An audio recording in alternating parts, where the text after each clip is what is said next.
ప్రస్తుతం మనం చూస్తున్నాము టీడీపీ అధినేత మాజీ ముఖ్యమంత్రి చంద్రబాబు నాయుడు నివాసంలో సంబరాలు కనపడుతూ ఉన్నాయి. భువనేశ్వరి స్వీట్ తినిపిస్తూ ఉన్నారు. తల్లిని ఆప్యాయంగా ఆలింగనం చేసుకుంటున్నారు లోకేష్. ప్రస్తుతం టీడీపీ అధినేత చంద్రబాబు ఫ్యామిలీ నుంచి అసెంబ్లీ లోక్సభ ఎన్నికల్లో పోటీ చేసిన వారంతా విజయం సాధించారు.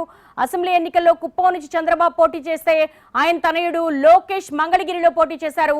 చంద్రబాబు వియంకుడు నందమూరి బాలకృష్ణ హిందూపురం నుంచి పోటీ చేశారు. బాలకృష్ణ చిన్నల్లుడు భరత్ విశాఖ ఎంపీ అభ్యర్థిగా బరిలోకి దిగారు. చంద్రబాబు వదిన బాలకృష్ణ సోదరి దగ్గుబాటి పురంధరేశ్వరి రాజమండ్రి నుంచి బీజేపీ టికెట్ పై కూటమి తరపున ఎంపీగా కంటెస్ట్ చేశారు. ఆమె గెలుపొందారు. ఈ ఎన్నికల్లో అందరూ గెలవడంతో నారా నందమూరి కుటుంబాల్లో సంతోషం వెల్లివిరుస్తోంది. ప్రస్తుతం దానికి సంబంధించిన ఫోటోగ్రాఫ్ చూస్తూ ఉన్నాము. ప్రస్తుతం నారా చంద్రబాబు నాయుడు ఫ్యామిలీలో ఒక హ్యాపీ మూడ్ అయితే కనబడుతూ ఉంది. విక్టరీ సింబల్ చూపిస్తూ ఉన్నారు. స్వీట్ తినిపిస్తున్న సందర్భాన్ని మనం చూస్తూ ఉన్నాము.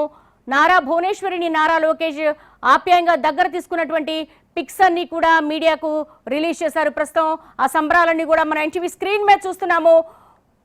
ఒకే కుటుంబం నుంచి 3 ఎమ్మెల్యేలుగా అసెంబ్లీలో 2 ఎంపీలుగా పార్లమెంట్లో అడుగు పెట్టనుండడం ఇరు కుటుంబాల అభిమానులు చర్చనీయాంశం.